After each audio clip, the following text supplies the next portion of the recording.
Good morning, my sisters and my brothers. To our chairman, Senator Jackson, to all the members of the Georgia Legislative Black Caucus, to all of my colleagues in ministry, and to all of you, my sisters, my brothers, I am delighted to be with you on this Saturday morning.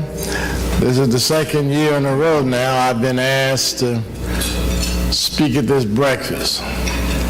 And I understand why I got this invitation this year. Since I didn't get it right last year, y'all giving me another chance. And so I promise you I'm going to try my best to do better. I am absolutely honored and happy to have my wife, Christy Davis Jackson, Esquire, with me this morning. Stand up, Sis Jackson.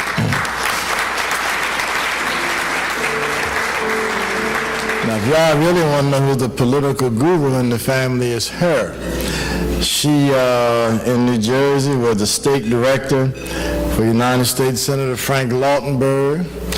And then John Corzine ran for the United States Senate. I made her his campaign manager and got him elected. And so the political guru is her. And so she is trying her best to help me. I'm a slow learner, but I'm learning slowly. So I'm happy to have her with us this morning. Now, somebody just came up a minute ago and said, Bishop, looking forward to hearing your sermon today. And I was told that I was supposed to speak at this breakfast. So I want y'all to pray while I preach my speech.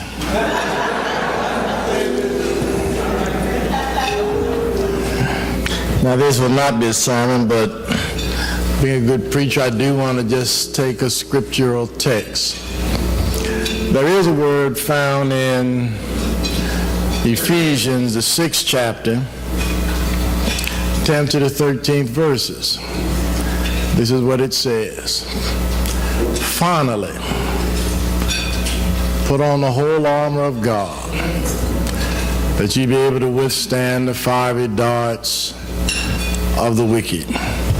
For we wrestle not against flesh and blood, but against principalities and powers, against the rulers of the darkness of this present age, against spiritual wickedness in high places.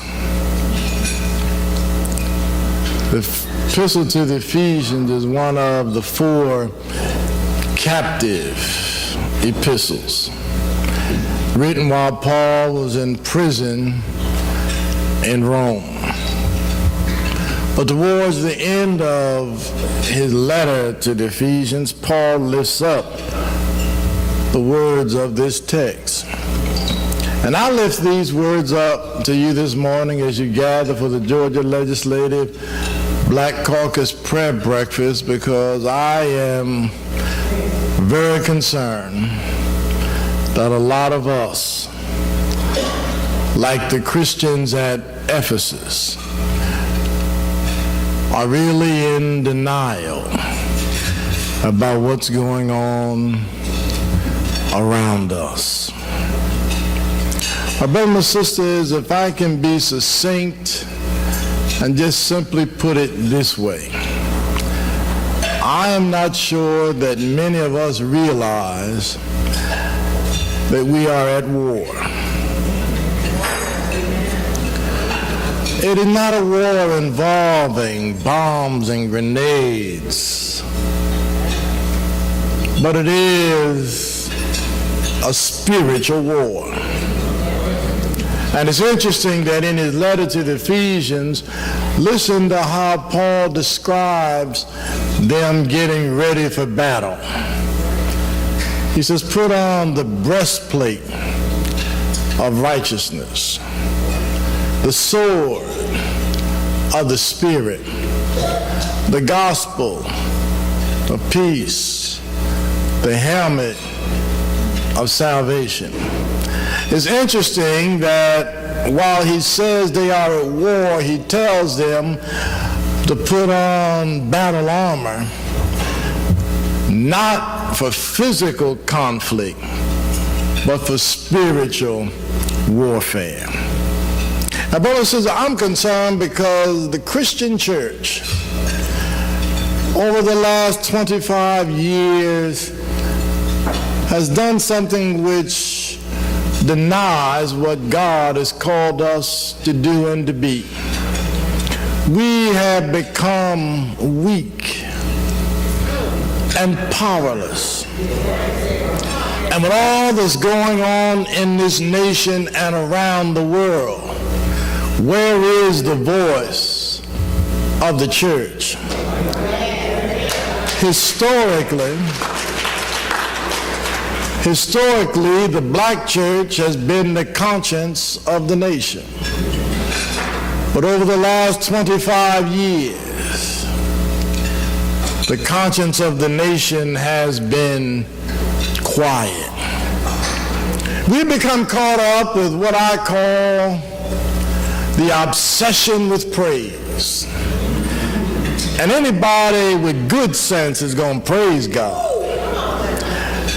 That's not rocket science. God has been too good to us not to praise him.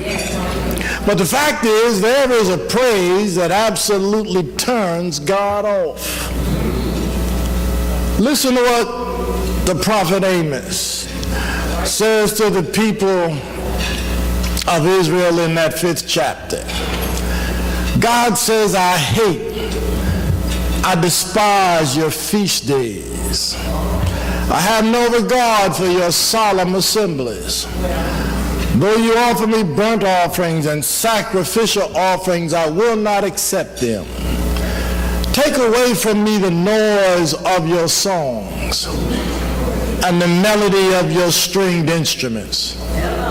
But let justice run down like water and righteousness like a mighty stream. The problem is we want to praise God, but we're not excited about serving God.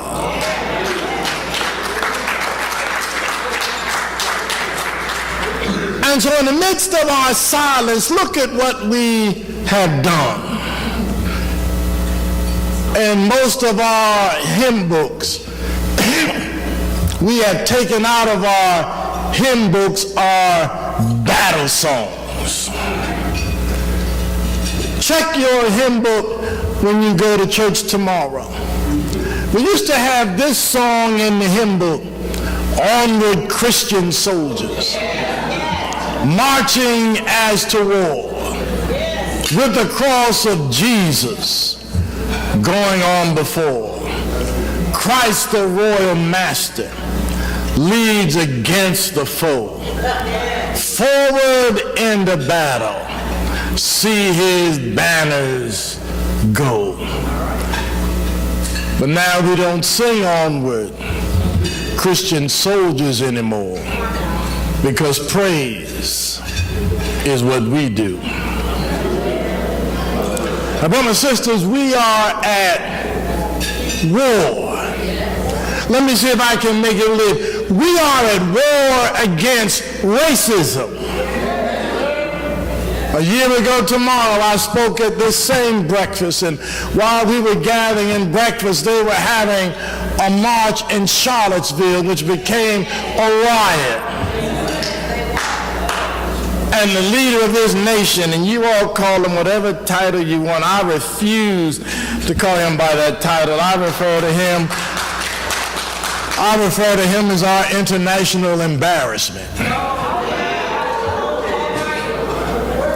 But he had the audacity to declare there are some good people among the supremacists, the white nationalists, and the Ku Klux Klan. And isn't it interesting that while there are some good people, some NFL players who peacefully protest against what's happening to black men by law enforcement, they are SOBs. We are in a fight against racism. Brothers and sisters, we need to become aware and mindful of the fight, because in the midst of our silence, there are those who look like us, who believe that what he says and what he does has nothing to do with racism.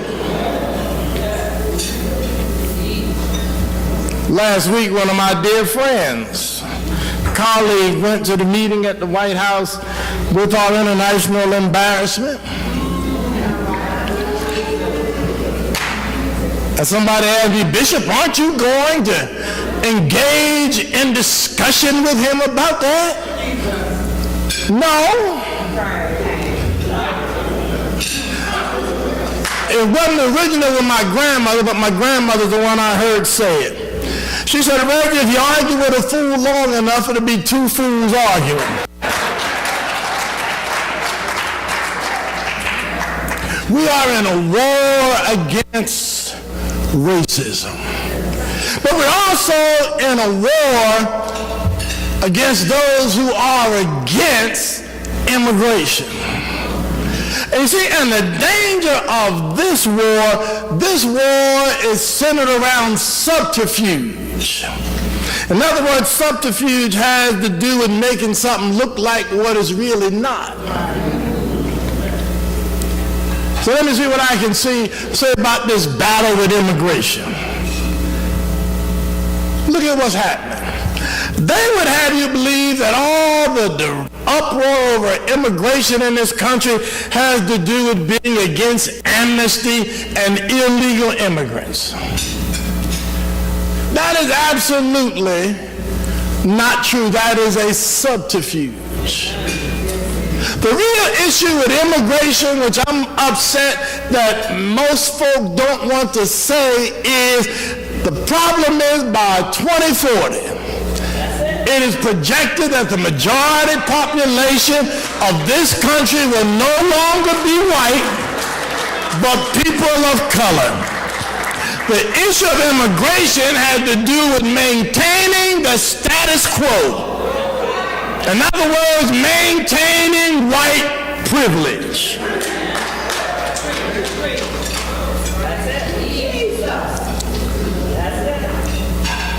We are at war to reform our criminal justice system. And so we put a racist from Alabama and make him the Attorney General of the United States. And when I was growing up, we were told that justice is blind. Well, somebody took the covers off of Lady Justice, because now she can see clearly. The only problem is her sight is distorted. My brothers and sisters, we are in a fight, not only across the nation, but I want to remind you, we're in a fight right here in Georgia.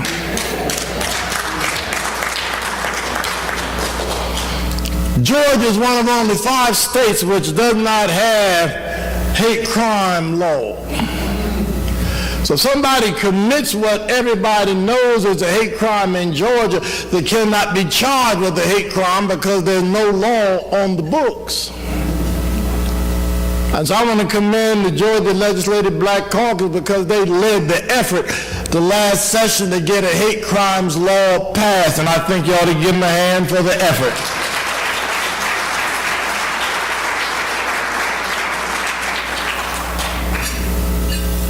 And they act like they wanted to pass it. But again, when you talk about subterfuge, here's the subterfuge. We agree it ought to be a hate crimes law. But in order to get our support for a hate crimes law, you have to agree to make abortion a hate crime. Say it. Subterfuge. That's not what their real problem with the law was. The real problem is they don't want a hate crime law in Georgia.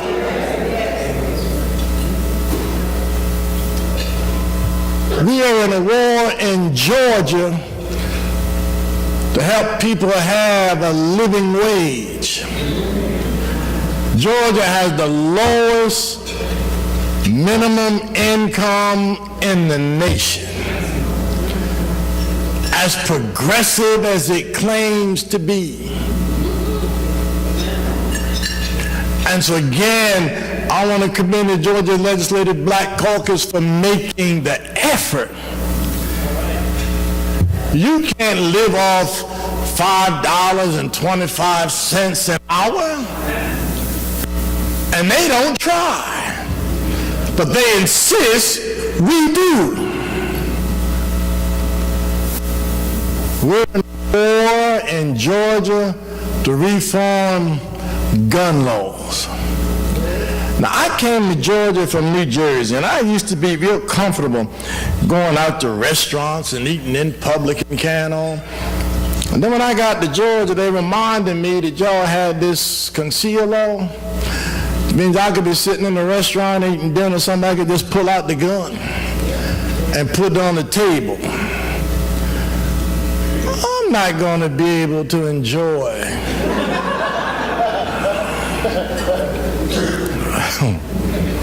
my dinner looking at your gun. My brothers and sisters, we are at war. And I'm concerned because, number one, too many of our people don't realize we're at war. And number two, too many of us don't seem to have any fight in us. But I want to challenge us today. We claim to be leaders. Then leaders are lead. And it does not matter about the title you have. Call yourself leader all you want, but if you're going down the street and ain't nobody behind you, you're just taking a walk.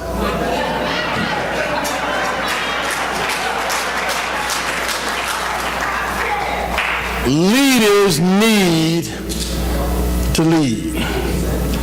And I'm happy to see the AMEs who are here today.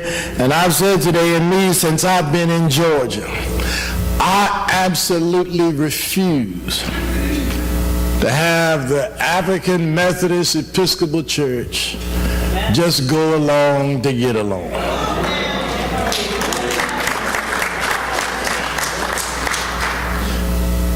I just refuse to just have us be one in the crowd. The history of the AME Church is one of leadership. It was the AME Church where blacks walked out of St. George's Church in Philadelphia because they were required to sit up in the balcony and could not sit on the main floor. So left and started their own church. First black newspaper, the first black property, the first black college in the country started by the AME Church. I absolutely refuse to come to Georgia and follow anybody else. And so I want African Americans in Georgia to become engaged in this war. And so just let me lift up 3 things we've got to do to be engaged in this war. And then I'm going to get in my vehicular chariot and ride off into the war. My wife loves driving, and I love letting her drive. But 3 things we must do. If you're in a war, then you've got to prepare for the war. November the 6th of this year is a major day not only in the nation, but in Georgia. And everywhere I go, people ask me, well, do you think she can win in Georgia? They act like it's impossible. And the first thing I do is remind them, wait a minute, you got it wrong. We got more than one black woman running statewide in Georgia. We got a black running for superintendent of schools. We got a black running for state insurance commissioner. And yes, all of them can win.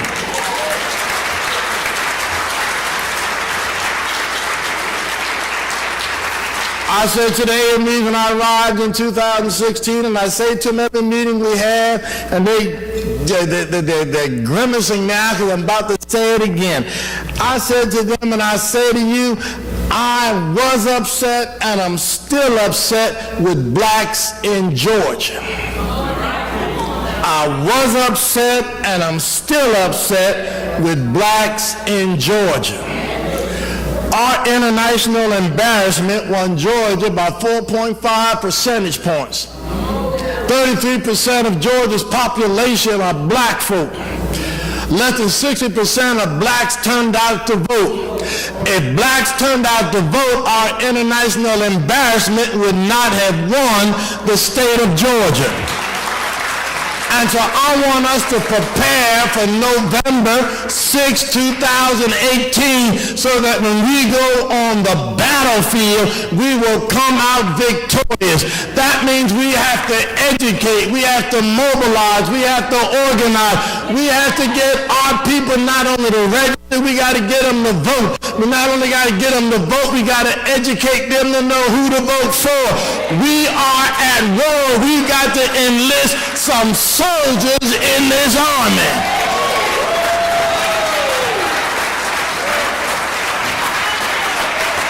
And this ain't no time to be scared.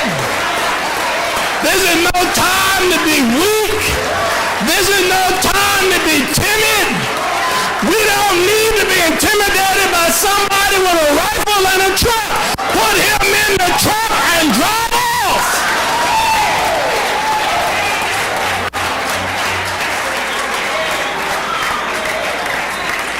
And so we've got to get our people to vote. It's a sin not to vote. Let me say that again. It's a sin not to vote. After all we've been through.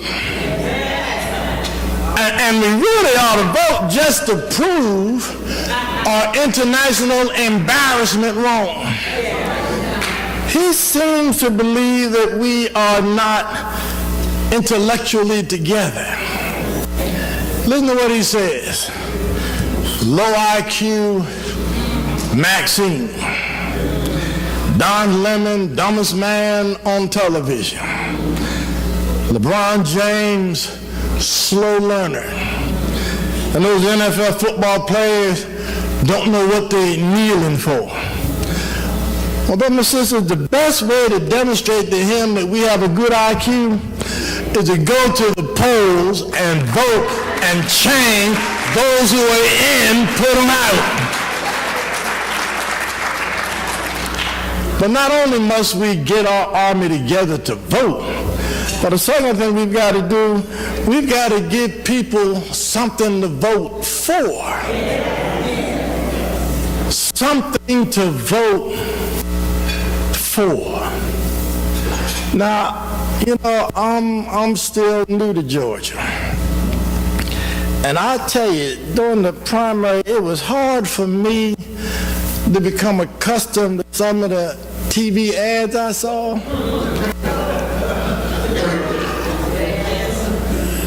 And I said, and they want to be governor?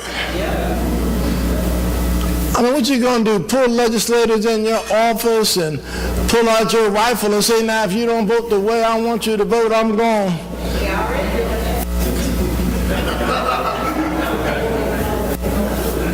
But we've got to give people something to vote for. And you know, I'm a firm believer you can make a difference. When I pastored in New Jersey, and it was interesting. We had 4 minorities going down the New Jersey Turnpike on the way to North Carolina, and they were followed by the New Jersey State Police, who pulled them off on exit 7A. 3 of the 4 ended up being shot. And the state police claimed that 1, they were speeding. 2, they claimed they found drugs in the car. Then they claimed after they stopped them, they tried to back up over the police. And that just didn't sound right to me. You know, after a while, you do need to get a new story. Whenever they stopped blacks on the turnpike, that was all we were speeding. It was always drugs. It was always something. And so with no better sense, I called some ministers around the state, and we got 600 black preachers. Became the Black Ministers Council of New Jersey. And some of the folk at the radio station 101.5 refer to us as the Black Preacher Posse. And so we had a meeting with the governor and the attorney general. And with no better sense, I demanded that there be an investigation. And then I demanded that the federal government take over the New Jersey State Police. I mean, I was just full of demands. And the Attorney General, Peter Vanille, said, wait a minute, Reverend, you come in here making all these demands? How you intend to back this up? Well, I was a black preacher from a small state of Delaware. I didn't have no better sense. I said, Brother Vanille, have you met my elder brother? No. I said, do you know where he lives? He said, no. I said, well, do you know what he does? No. I said, we didn't get the meeting. I called the late Congressman Donald Payne and Senator Frank Lautenberg, and we set up a meeting with Eric Holder at the Justice Department. We did through all this. Next thing you know, the federal government put the New Jersey State Police under a consent decree, under control of the federal government. And they were mad in New Jersey. Who does that black preacher posse think they are? Who made Jackson governor? Oh, they were carrying on. And so I saw the attorney general. I said, Brother Nero, did you ever get to meet my brother? No. I said, you still don't know him? No. He said, where does he live? I said, everywhere. What does he do? Everything. What's his name? Jesus. My brothers and my sisters, by faith, black preachers, black citizens, we ought to stand up with power. When people see us leave, they will be glad to follow. If they see you stand, they'll be glad to stand.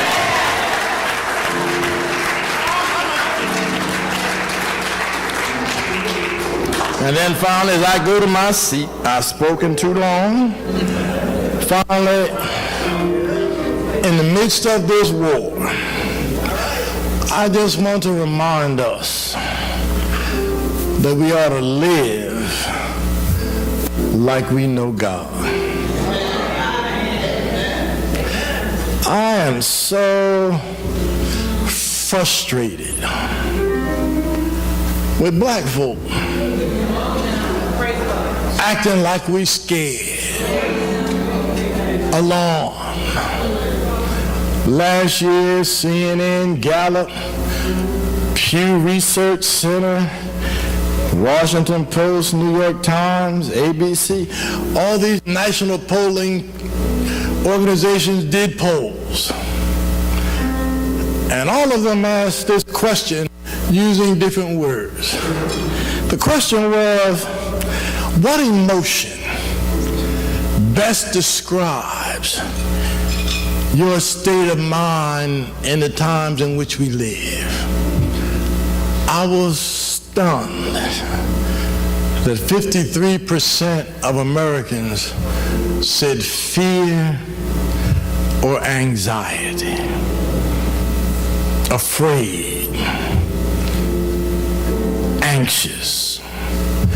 But then what really got me was they asked people of faith, and 47% said fear.